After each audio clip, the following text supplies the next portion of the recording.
Imagine découvrir quelque chose qui pourrait changer ta vie. Tu penses alors avoir une chance incroyable, mais attends de voir ce qui va lui arriver ensuite.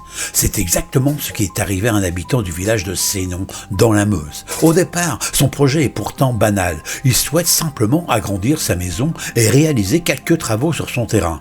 Rien ne laisse alors présager ce qui se cache sous ses pieds depuis près de 17 siècles. Puis un jour, une découverte exceptionnelle est faite dans son jardin.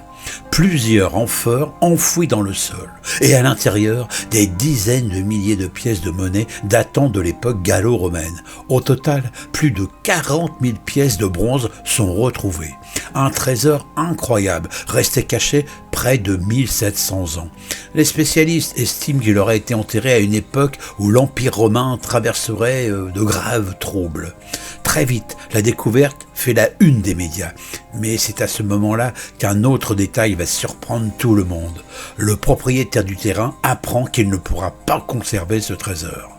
Depuis une loi entrée en vigueur en 2016, certaines découvertes archéologiques majeures peuvent être revendiquées par l'État au nom du patrimoine national.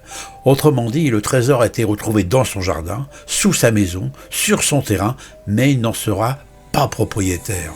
Aujourd'hui, les 40 000 pièces continuent d'être étudiées afin de mieux comprendre cette période de l'histoire. Et cette affaire continue de faire débat, car une question revient toujours. Si demain tu découvrais un trésor vieux de 1700 ans dans ton jardin, trouverais-tu normal de ne pas pouvoir en garder une seule pièce ?